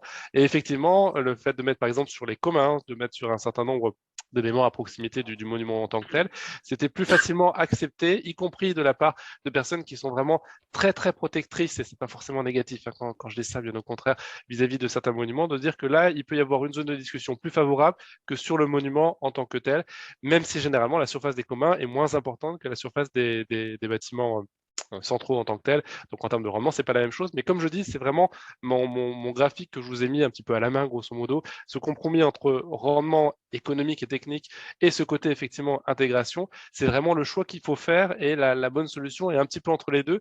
Et le curseur ne sera pas forcément mis au même endroit selon les analyses locales. Donc je pense que c'est important le côté dialogue, bien consulter en amont, réussir à montrer qu'il y a des solutions techniques qui existent aussi vis-à-vis des ABF. Un certain nombre d'ABF, pas tous bien évidemment, n'ont pas forcément une connaissance technique extrêmement précise du secteur du photovoltaïque, du secteur du solaire thermique, de tout ce que les fabricants peuvent faire aujourd'hui. Donc, il ne faut pas hésiter à leur rappeler un peu qu'il y a un certain nombre d'innovations récentes, un certain nombre d'éléments qui ont été aidés par l'État pour le programme des investissements d'avenir qui permettent de montrer qu'on a des exemples réussis, locaux, qui permettent une bonne intégration.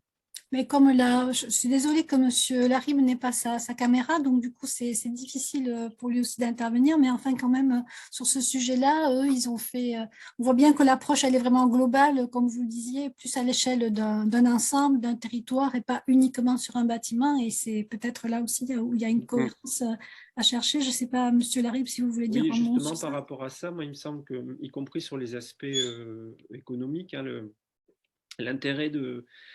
l'intérêt, c'est d'avoir une réflexion effectivement globale et territoriale. Ça me fait penser à un exemple, un cas concret qu'on avait eu sur le territoire d'une communauté de communes autour de la ville de Figeac, la Grande Figeac. On a une coopérative agricole très dynamique en fait, qui propose de la diversification à ses adhérents, et notamment alors de la petite méthanisation et puis aussi du photovoltaïque en toiture, notamment pour équiper les bâtiments agricoles récents en fait, hein. Et donc, il y a eu un débat, puisqu'effectivement, à un moment donné, à la fois du point de vue technique et les agriculteurs se sont posé la question d'équiper les granges anciennes, en fait. Mmh. Et c'est vrai que les acteurs, les élus, hein, et les services du territoire se sont un peu émus de ça, parce que les granges anciennes ont une forte valeur symbolique, hein, en fait, localement. Et assez rapidement, donc, on s'est rendu compte qu'on n'avait pas épuisé du tout le gisement des bâtiments neufs, en fait. Et on s'est dit, mais arrêtons de nous poser la question sur ces bâtiments-là, en fait, qui pour le moment, il n'y a pas d'acceptation locale et puis il y a un vrai intérêt à les préserver. en termes d'attractivité du territoire, y compris pour les agriculteurs, finissant d'abord avec les bâtiments qui sont plus simples à équiper. Je crois que c'est un peu vrai pour les monuments aussi, c'est-à-dire que la stratégie économique, elle doit être territoriale, c'est-à-dire qu'on ne va pas se poser la question à tout prix de mettre du photovoltaïque sur un bâtiment protégé, même s'il est bien orienté, si on n'a pas une réflexion qui est globale, effectivement, y compris sur le projet énergétique du territoire, quoi. Nous, c'est ce qu'on essaie de porter, notamment dans les PCAET, en fait, c'est d'avoir une vraie stratégie territoriale, en fait. Je crois que c'est ça la question, qui équilibre les différentes activités du territoire. Et peut-être juste un dernier conseil aussi, n'hésitez pas à, pour notamment Stéphane Rondu qui fait une dernière intervention dans le chat, à inviter les ABF, à rencontrer aussi les fabricants de panneaux, notamment solaires enfin panneaux solaires, photovoltaïques, pardonnez-moi, ou thermiques. Ils ont un certain nombre de bâtiments, de démonstrations, de chaînes qui permettent de mieux comprendre du coup. Moi j'ai vu certains projets qui étaient bloqués. Alors on a deux voies. On a la pédagogie ou la voie hiérarchique d'une certaine manière. Qui est hiérarchique d'un ABF? C'est complexe pour monter au ministère de la Culture, etc. Et c'est pas forcément la meilleure solution pour peut-être débloquer un projet, mais en bloquer beaucoup derrière. Et c'est pas forcément la logique de dialogue qu'on va promouvoir du côté de la fédération. En tout cas, ça c'est très clair. En revanche, c'est plutôt une logique de pédagogie, de compréhension et de meilleure communication. Et le fait de proposer à un ABF, de l'emmener voir un fabricant, quel qu'il soit, justement, ou bien une opération réussie dans une autre région. Alors aussi, c'était une question tout au début. Il y en a beaucoup en Lorraine, Benelux. Il y en a beaucoup également dans le nord de la France, la partie les Flandres, etc. Cette partie-là, où ils ont beaucoup travaillé le sujet avec un certain nombre d'exemples réussis. Ça permet la pédagogie, par exemple, et assez porteur à ce niveau-là. Très bien, merci à vous deux donc, pour la présentation de ces guides qui sont très appréciés. Il y a beaucoup de compliments dans le chat. Et Anissa, je voudrais juste m'excuser, hein, monsieur Larive, vraiment, on n'a pas réussi à mettre votre vidéo. Merci. Très bien, donc nous allons passer, merci beaucoup Monsieur Perrin et Monsieur Barry pour cette première partie. Donc les liens avec les guides et les sites internet seront disponibles bien sûr dans la conclusion du webinaire ou également dans le chat si vous souhaitez. Nous allons aborder maintenant la deuxième thématique de ce webinaire qui est l'intégration des équipements en façade. Après nous être intéressés aux toitures. Donc, il ne s'agirait plus ici de favoriser la production d'énergie, mais d'intégrer des équipements techniques liés au confort, équipements qui sont souvent installés lors de réhabilitation, car c'est bien le but d'une réhabilitation, de rendre un bâtiment confortable, quel que soit son usage.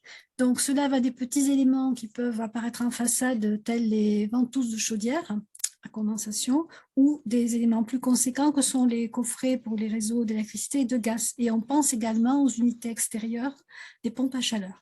Donc, c'est une réflexion globale sur l'ensemble de ces dispositifs techniques et sur leur intégration dans le bâti ancien qu'a élaboré la ville de Troyes pour ces secteurs patrimoniaux. Et nous allons recevoir maintenant les principaux responsables de la gestion des autorisations de travaux qui ont bien voulu partager avec nous leur expérience. Donc, bonjour Madame Audouné-Gaillard et bonjour Monsieur Vittori. Bonjour. Donc, Monsieur Vittori, pardon, Monsieur Vittori. Vous entendez, c'est bon, d'accord. Oui, on entend, on vous voit et on vous entend très bien. Ah, parfait. Donc, Monsieur Vittori, vous êtes directeur de l'urbanisme de la ville de Troyes et Madame Audouné-Gaillard, vous êtes architecte et responsable du secteur sauvegardé. Vous allez donc nous faire part des actions que vous avez menées auprès des propriétaires pour les inciter à prévoir l'intégration des équipements techniques, quels qu'ils sont, et comment ont-ils été pris en compte dans le règlement de ce secteur sauvegardé. Donc, à l'issue de votre présentation, également, nous vous poserons les questions qui peuvent être notées dans le chat. Je vous laisse la parole. Très bien. Merci. Donc, bonjour à toutes et à tous. Donc, on va vous faire une présentation à deux voix. À la fois, donc, poser un petit peu les éléments, à commencer par la présentation du territoire. Si j'arrive, voilà. Donc, simplement de resituer Troyes donc, par rapport à la région parisienne et la région Grand Est dont nous dépendons. Donc, on est une ville de 101 000 habitants, donc en gros à 1h30, 2 heures de Paris, également de Dijon, un peu plus loin de Strasbourg, on va plutôt compter 4 heures. Donc, nous sommes un territoire aggloméré, bien entendu, dont 3 Champagne Métropole, 81 communes et environ 170 000 habitants, avec un poids démographique très fort par rapport au département de l'Aube, puisque nous représentons plus de la moitié de la population du département. Donc la ville de Troyes, donc vous avez les chiffres clés, je ne vais pas les rappeler, donc une ville de plus de 65 000 habitants, avec en effet un bouchon de champagne, hein, c'est très marketing, mais un centre ancien qui a la forme d'un bouchon de champagne, alors issu à la fois des remparts aujourd'hui démolis et du cours de la Seine, et qui couvre donc 137 hectares, avec donc un plan de sauvegarde et de mise en valeur. Voilà. Alors, on a plusieurs outils dans cette présentation, donc très rapide, évidemment, du territoire. Donc, on a plusieurs outils réglementaires, parce qu'on va y faire allusion tout à l'heure. Donc, le fameux plan de sauvegarde et mise en valeur qui couvre l'hypercentre, hypercentre-ville, donc un patrimoine plutôt pan de bois. Hein, donc, 80-90% des maisons sont constituées de bois, ossature bois. On a également, et Troyes est très reconnu par rapport à ça, entre 1850 et 1950, donc la bonnetterie, le textile, hein, avec une fabrication importante de textiles donc dans la région, qui se traduit par des maisons ouvrières, des maisons bourgeoises, des usines, des grands équipements, donc qui étaient protégés dès 2005 en ZPPUP. Et puis, on a évidemment, comme tous les territoires urbains, donc d'un plan local d'urbanisme qui couvre tout. Si on cumule les périmètres de 500 mètres, la ZPPUP, qu'on va bientôt réviser en AVAP, et le PSMV, c'est plus d'un tiers du territoire qui est couvert par des outils de protection et qui nécessite un travail collaboratif avec l'Architecture du bâtiment de France, bien entendu très, très étroit, puisqu'on le voit pratiquement toutes les semaines et qu'il dégage un temps certain pour le territoire, à la ville. Donc, ce n'est pas le premier. Les ABF, les Architectes du bâtiment de France précédents, avaient également instauré des commissions et des visites communes sur ces territoires patrimoniaux, donc qui forment le site patrimonial remarquable de la ville de Troyes. Donc, aujourd'hui, ce qu'on peut dire toujours un peu en propos introductif, c'est qu'on a en effet donc, dans l'espace urbain de nouveaux coffrets. Hein, on a une ville, alors sans parler de Smart City, mais c'est vrai qu'on a une ville qui est de plus en plus équipée de coffrets électriques, de haut débit, évidemment tous les réseaux gaz, téléphone, le mobilier urbain aussi qui a eu tendance à se multiplier sur le domaine public. Et qu'à un moment donné, c'est vrai qu'on a des positionnements ou des positionnements dans les façades qui viennent complètement contredire l'architecture, en tout cas la préservation, la valorisation que l'on veut du tissu urbain, et que donc assez rapidement, à travers nos documents d'urbanisme, mais on va le voir tout à l'heure par rapport aussi à des chartes qu'on a pu signer avec notamment Gaz de France et puis ERDF, pouvoir justement mettre un peu un mode opératoire de bonne conduite au-delà même du côté réglementaire. Alors, on appelle ça un peu pompeusement la soft law, hein, la loi molle, enfin la loi souple, on va dire, mais quelque part, ça permet aussi de tisser du partenariat. Alors, tout n'est pas rose, mais on arrive comme ça à faire passer des messages aussi auprès des équipes, auprès des collaborateurs, pour justement avoir cette prévenance, notamment quand les réseaux sont tirés ou qu'on refait des voiries, afin que les étapes ne soient pas oubliées. Donc aujourd'hui, ce dialogue permanent permet donc avec les concessionnaires, mais aussi, il faut faire le ménage aussi chez soi, c'est aussi nos collègues de la voirie ou du bâtiment, permet donc d'avoir à la fois donc les dispositions réglementaires, PSMV, ZPPUP, AVAP ou périmètre 500 mètres, donc ces fameuses chartes d'usage dont on va vous montrer quelques illustrations et quelques codes de bonne conduite, et donc donnant lieu également à des protocoles ou des conventions qui ont pu être engagés avec les partenaires. Alors, il n'y a pas de solution miracle, hein, mais en fait, c'est vrai que pour résumer un petit peu tout ça, c'est vrai qu'on essaye de développer en fait un peu l'art de la dissimulation ou du camouflage. On sait très bien, c'est un peu comme, voilà, on a parlé tout à l'heure du panneau solaire, on pourrait parler des doubles ou triples vitrages. C'est vrai qu'aujourd'hui, il faut qu'on ait une ville et du bâti qui puisse s'adapter aux enjeux d'aujourd'hui et de demain. Donc évidemment, on ne va pas lutter contre ces dispositifs, mais vraiment l'idée, c'est de pouvoir les oublier dans la ville avec justement cette dissimulation et cette façon de les masquer dans le territoire. Alors, on a quand même rencontré des difficultés, et elles sont de tous les jours d'ailleurs, elles sont de tous les instants. Donc, d'abord, des difficultés techniques, c'est-à-dire que souvent, certains opérateurs peuvent nous apporter de nouvelles contraintes. On a notamment, il y a quelques années, été confronté au coffret du très haut débit, hein, qui, lui, par contre, est très difficilement intégrable dans des façades. En plus, il faut que ce soit accessible jour et nuit par de multiples intervenants, parce que la fibre, c'est un marché concurrentiel, donc on peut avoir plusieurs sociétés. Donc voilà, il y a des conditions très très particulières, des normes aussi d'aération, d'entretien, voilà, qui sont inhérents à chaque installation.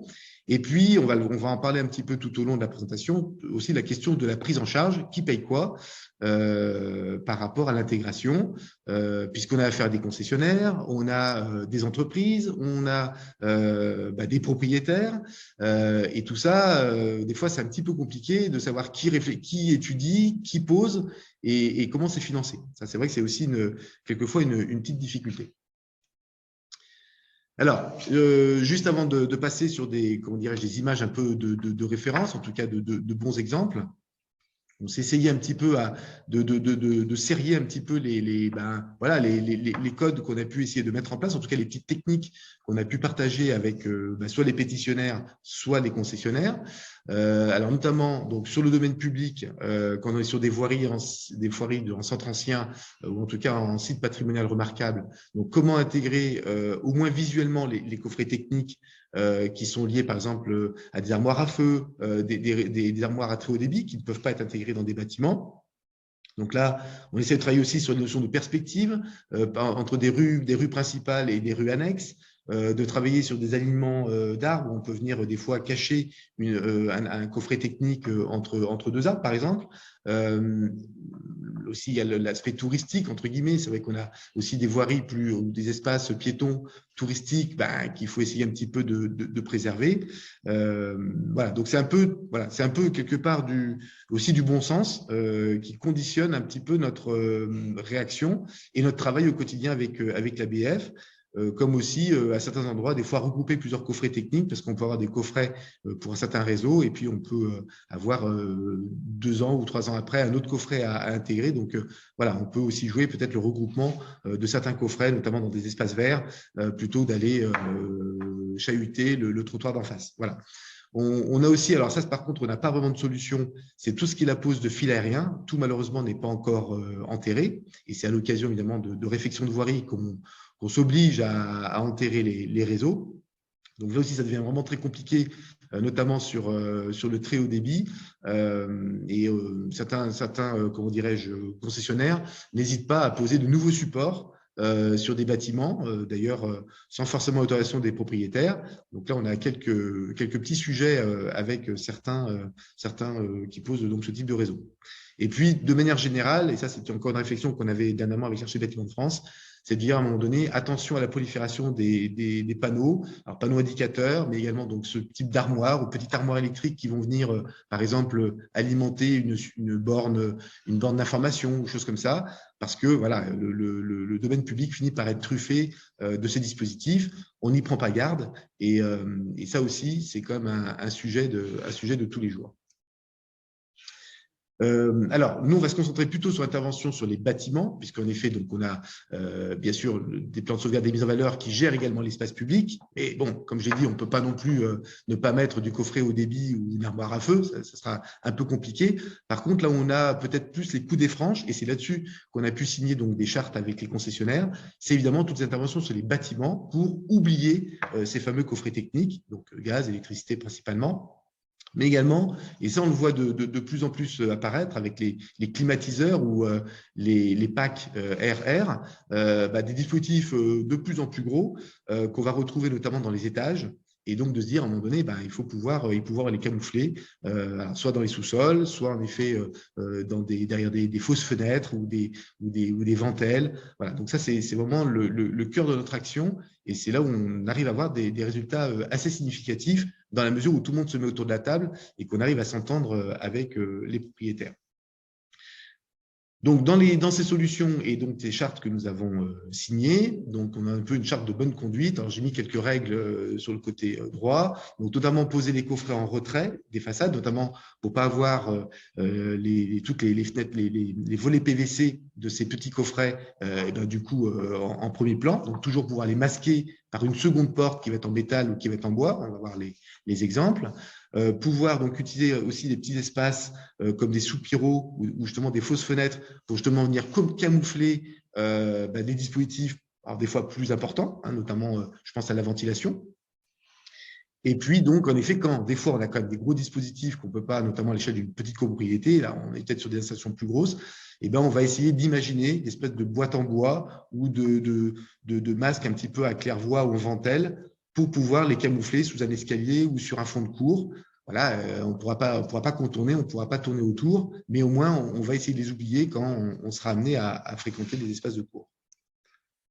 Alors, je laisse la parole à Nadine qui va donc faire défiler les quelques photos et pouvoir un peu commenter les exemples qu'on vous présente.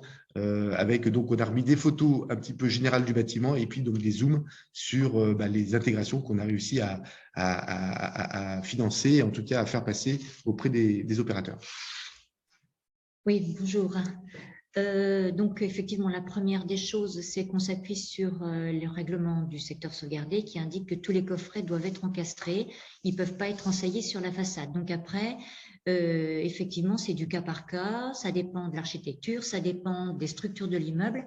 Donc, la première chose qu'il y a à faire, c'est aller sur place pour voir à quel endroit le coffret peut être encastré.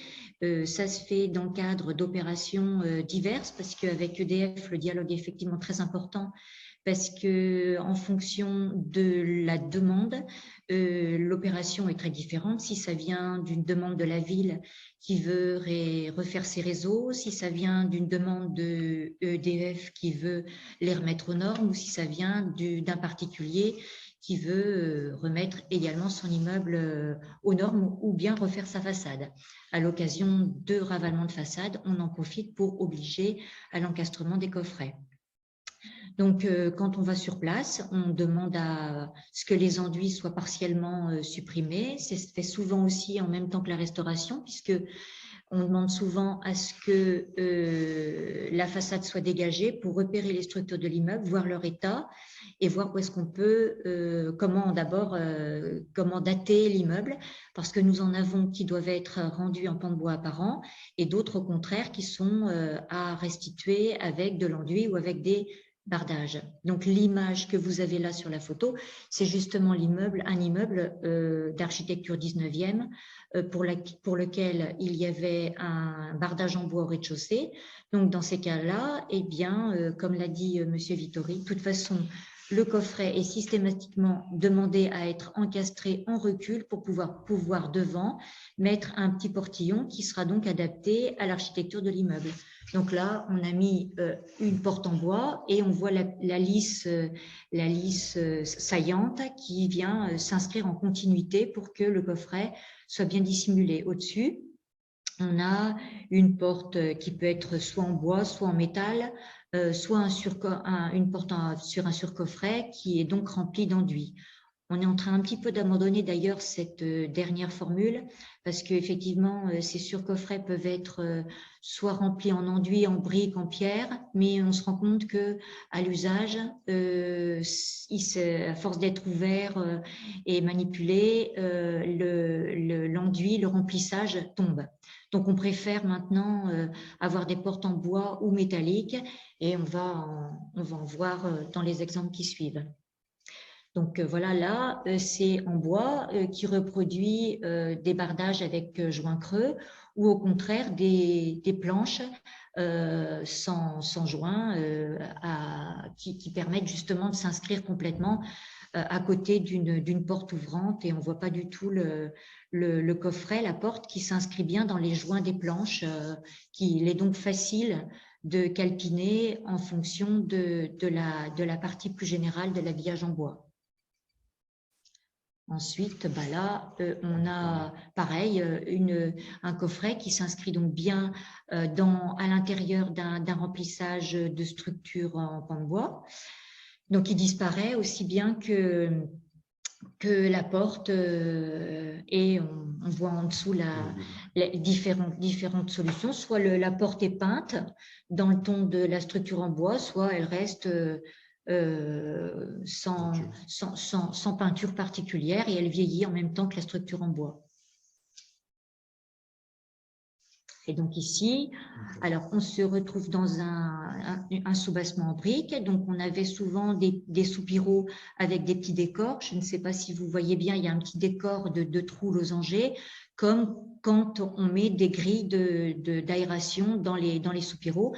Là, le petit portillon aurait dû être peint en ton brique. Ce n'est pas encore fait, mais c'est une façon de le faire disparaître dans l'habillage en brique. Il ne devrait pas rester comme ça ton métal, mais c'est le décor qui est aussi intéressant pour reprendre ces éléments qui sont traditionnels pour les soupiraux de cave.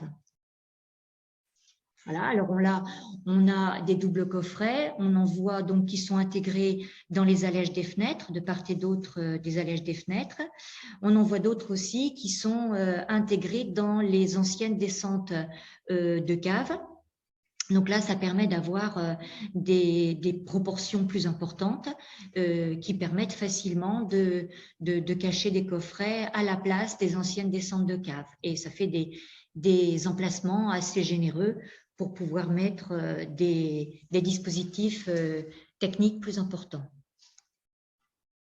Donc là, on a dans un immeuble en pierre, on a le coffret qui est caché justement donc derrière. Quand ces soupiraux sont suffisamment grands et hauts, on peut aussi les mettre là. Ce qui manque là, c'est une petite tôle derrière la serrurerie métallique qui aurait pu masquer le coffret, ou alors le coffret aurait dû être peint en noir. Voilà, donc il y a toujours des petites pertes en ligne, mais enfin, c'est pas grave, c'est facile à rattraper. L'important, c'est que le coffret soit bien, trouver la place dans l'architecture de la façade pour pouvoir intégrer le coffret de la façon la plus discrète. Donc, la différence entre... Oui, alors là, donc donc là, on est en dehors du secteur sauvegardé, on est plutôt en secteur donc dit industriel en ZPPUP et AVAP. Et donc simplement, il y a le coffret donc d'un particulier, ce que disait tout à l'heure Nadine Odenay. Donc à la fois donc sur l'image de gauche, c'est plutôt un coffret donc pour l'alimentation électrique du particulier. Et sur l'image de droite, en fait, c'est ce qu'on appelle le coffret de fausse coupure qui a été installé donc par ERDF dans le cadre de la réfection de la voirie. Donc, on est en train de préparer, la voirie n'est pas encore refaite, on va bientôt l'attaquer. Et donc, tout le réseau électrique a été revu. Et donc, on a fait déposer donc évidemment une déclaration préalable, adresse par adresse. Donc, ça fait beaucoup de dossiers, mais en tout cas, on s'oblige à faire évidemment par adresse donc une demande. Donc là, c'est le syndicat d'électricité qui a fait la demande. Et donc, on va remplacer une vingtaine de coffrets et notamment des coffrets de fausse coupure dans le cadre de la rectification urbaine de la voie. Il ne faudra pas oublier de demander à ce qu'il soit peint en ton brun. Éventuellement, tout à fait. Alors, simplement, donc un peu en résumé, mais je pense que les photos étaient assez parlantes. Donc, c'est vrai qu'on travaille sur des matériaux évidemment durables, des matériaux nobles, au regard du plan de sauvegarde et eu égard à la ZPPUP. Donc, en effet, on retrouve des portes métalliques, des portes en bois, menuisées donc selon l'époque et l'ambiance de la façade. On peut avoir des contraintes ou des contextes un petit peu différents avec donc des ouvertures, comme on l'a vu, il y a des ouvertures à la française ou basculantes, avec des charnières, voilà, des petites targettes, voilà, ça peut être des choses voilà, très, très, très, très simples.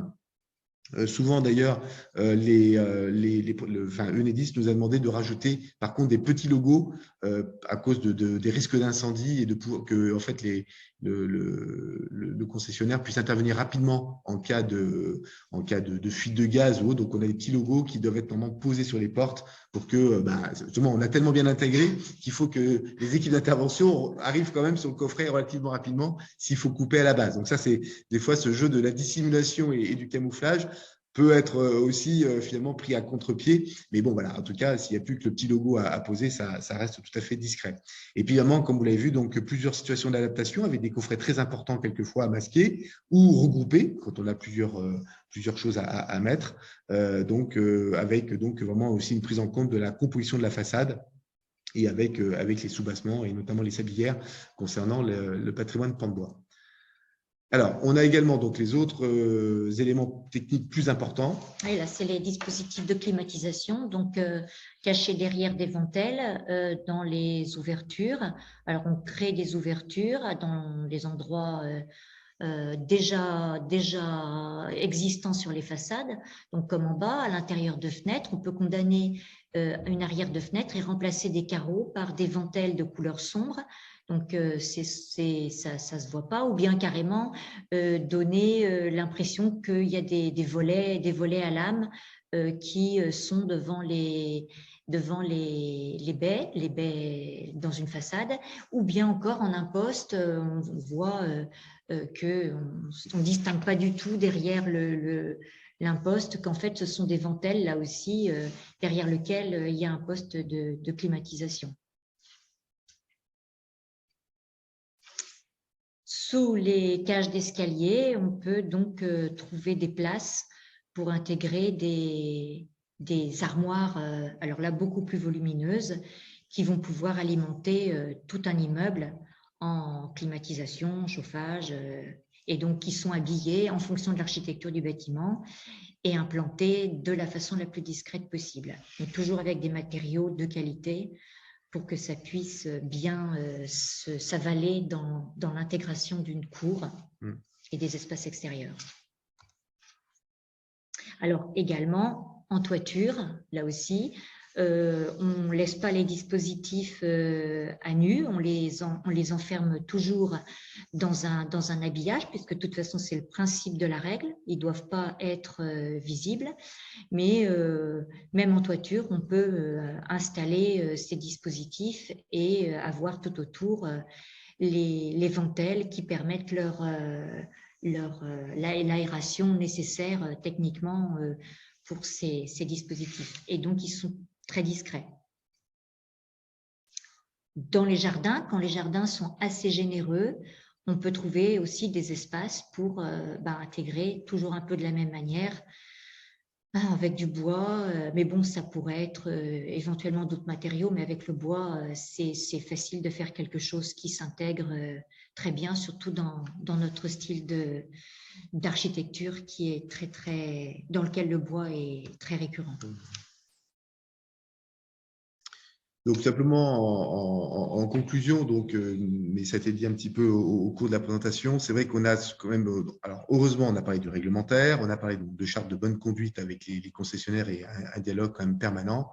C'est vrai qu'il y a le mécanisme de subvention qui aide aussi, donc on a des opérations programmées de l'amélioration de l'habitat, mais on a également des subventions villes dédiés à l'architecture, donc qui vont aider alors même si c'est d'ailleurs pas forcément un très gros coût, mais ça va toujours aider à l'intégration avec donc un règlement spécifique évidemment, et évidemment tout ça le lien avec la planification, la conformité avec les actes ADS, donc que ce soit une déclaration préalable ou un permis de construire, et puis donc évidemment la subvention qui peut aider en tout cas le décideur ou le propriétaire à bien appliquer les bonnes choses.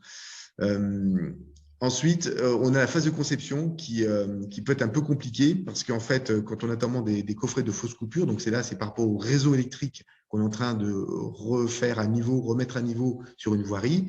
En fait, le propriétaire d'un immeuble sur lequel on va peut-être venir implanter un coffret, du coup, lui, il n'a rien demandé.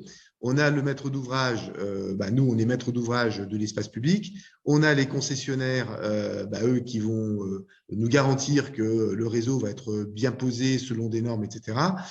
On a éventuellement un maître d'œuvre, si pendant le même temps, il y a une opération de réhabilitation, mais il peut ne pas y avoir d'opération de réhabilitation, on peut aussi avoir un architecte ou un artisan à nos côtés.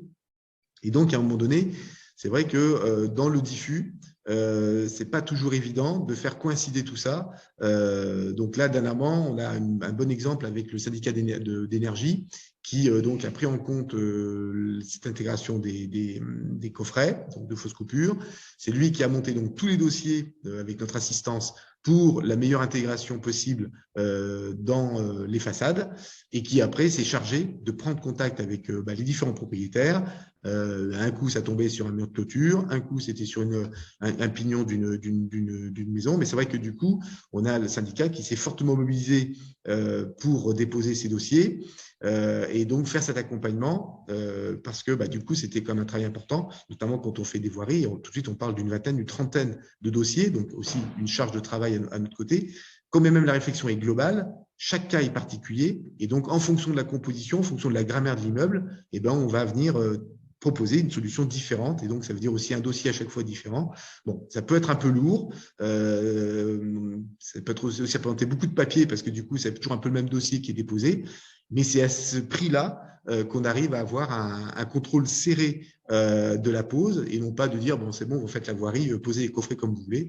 On a vraiment cette attention, et évidemment, ça demande quelques heures d'accompagnement, y compris donc de l'Architecte du bâtiment de France, qui va donc, pour le coup, émettre un avis sur chaque dossier qui aura été déposé. Voilà. Donc, c'est vrai que c'est un petit peu exigeant en temps, mais c'est à ce prix-là qu'on peut avoir cette qualité, y compris donc sur des réseaux dits, quotidiens, voilà, des réseaux qui dépendent vraiment du réseau électrique et de sa bonne tenue dans le temps. Merci beaucoup pour cette présentation extrêmement détaillée, complète et avec de nombreux exemples. Alors, c'est vrai qu'on a un petit peu débordé dans le temps, donc je pense que peut-être on se limite à une question. Je ne sais pas, Anissa, s'il y a peut-être un sujet. Alors, il y a de nouvelles questions qui apparaissent dans le fil. Alors, il y avait une première, donc une question, vous l'avez en partie évoquée sur la difficulté en phase de conception de coordonner tous les acteurs. Il y avait une question sur la juxtaposition donc, des installations quand vous avez différents opérateurs, différents concessionnaires. Est-ce que vous avez mis en place une démarche spécifique pour coordonner toutes ces différentes interventions? Non, c'est nous qui assurons du coup la coordination. La porte d'entrée, ça reste le secteur sauvegardé. Alors, ce que j'ai oublié de préciser, parce que je fais une présentation très rapide du territoire, c'est qu'on a la chance donc d'avoir un service secteur sauvegardé qui a été créé en 97, donc il y a quelques années. Et c'est vrai qu'on a une équipe de, on va dire, 7-8 personnes qui travaillent uniquement sur le bouchon de champagne. La direction de l'urbanisme est composée de plusieurs services. Et donc, on a un service totalement dédié donc, au bouchon de champagne. Donc, c'est vrai que ça permet aussi d'avoir un vrai accompagnement et un vrai suivi. Et du coup, c'est au fil des visites ou des commissions, évidemment, que les dossiers circulent et qu'on recoupe l'information. On contrôle les ventes, on contrôle évidemment les actes d'urbanisme, on contrôle les poses d'échafaudage, on contrôle un petit peu tout. Et donc, c'est un peu un guichet unique, on va dire, du bouchon de champagne. Et donc, du coup, cette coordination, elle ne peut être assurée que par le service. Et dans le cadre d'une bonne relation avec les entrepreneurs et les concessionnaires. Donc, un suivi de terrain avec Madame c'est ça. Billard, très proche effectivement des artisans et des architectes et des propriétaires au cours des travaux, j'imagine. Oui, j'ai des visites de chantier, d'immeubles, etc., des visites avec toute personne toutes les semaines. Un travail très suivi, très lourd. Le terrain, énorme, oui. Énorme, oui. Oui, parce qu'effectivement, tout étant vraiment à chaque fois un cas par cas, il faut forcément aller sur le terrain pour pouvoir visualiser quels sont les emplacements. Et puis même, tous les dispositifs dont vous avez parlé, on les voit quand on va sur le terrain et on trouve les réponses vraiment sur le terrain. Très bien. On est un peu désolé, mais on arrive au bout de notre temps. Évidemment, la question des ventouses de chaudière n'avait pas été évoquée. Bon, je suppose que c'est pareil, des adaptations sur le terrain pour faire des sorties en toiture, j'imagine, et éviter systématiquement les sorties en façade. Oui, les ventouses, c'est un petit peu prohibé, hein, parce que les sorties, c'est très technique. Les sorties en façade, elles sont souvent liées au fait qu'on a un radiateur derrière. Donc, en général, quand c'est une chaudière, c'est pas une sortie en façade, c'est une sortie en toiture, et puis c'est tout. Donc, en général, ils changent de système de chauffage parce que sinon, c'est une ventouse en façade égale un radiateur derrière. Donc, il faut faire un radiateur électrique. Là, il n'y a pas trop d'autres solutions. D'accord. Très bien. Merci beaucoup pour toutes ces présentations. Donc, nous allons arriver au moment de la conclusion et laisser la parole à Élodie. Eh bien, allez. Oui, bonjour. Anissa, est-ce que tu peux remettre juste le PowerPoint? Donc, je suis Élodie Eberlé, vous m'avez entendu durant ce webinaire sans voir mon visage. Je suis la responsable technique du CREBA et j'étais censée vous présenter une petite sélection des ressources sur le site du CREBA sur le sujet de l'intégration architecturale des équipements techniques. Vu le temps, je vais faire court et vous dire qu'il n'y a pas grand-chose sur le site parce que c'est un thème qui est assez diffus et qu'en général, on s'en rend compte, surtout pour l'intégration en façade, on s'en rend compte à la fin qu'il y a un petit problème. Donc, on a quelques ressources, évidemment, les 2 ressources sur les panneaux solaires de nos 2 intervenants que vous trouverez sur l'espace documentaire du site, donc www.creba.fr, ce sera le plus simple. Et sinon, je vais vous inviter à consulter l'un de nos retours d'expérience. Donc, c'est un retour d'expérience, l'un des premiers qu'on a publié, d'une maison à pans de bois en Alsace. Et je vous invite à consulter la section travaux qui concerne la ventilation. Et je vous le mets dans le chat, le lien. Et en fait, vous verrez il y a des petites astuces qui ont été utilisées par le maître d'œuvre et le maître d'ouvrage pour cacher des éléments de ventilation. C'est assez intéressant à lire. Donc, je vais vous mettre dans le chat et vous aurez le détail de la présentation que je ne fais pas dans la présentation qu'on vous enverra à l'issue de ce webinaire. Et je laisse du coup la parole à Julien Dorderon pour la conclusion de ce webinaire.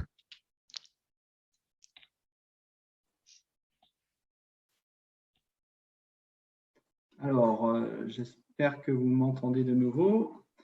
En tout cas, je voudrais remercier déjà tous nos intervenants du jour pour la grande qualité de leur présentation. On a pu voir de façon illustrée beaucoup de choses, on a pu avoir des avis très pertinents. Et même si on est sur un sujet où 100% des acteurs ne seront pas forcément d'accord sur la marche à suivre, il est toujours intéressant d'avoir tous ces éléments portés à notre réflexion. Moi, ce que je retiens un petit peu de tous les éléments que j'ai entendus, c'est que finalement, sur le sujet dont on a parlé aujourd'hui, il y a un élément qui me semble clé, c'est finalement d'anticiper. Puisqu'on voit que ce soit sur la décision de vouloir intégrer des panneaux solaires dans son projet ou de gérer la mise en place d'un certain nombre d'équipements autour de certains bâtiments, en fait, si on n'anticipe pas, on risque de se trouver face à des déconvenus, que ce soit des déconvenus esthétiques ou des refus par les autorités compétentes, ou que ce soit par des déceptions suite à des impossibilités, etc.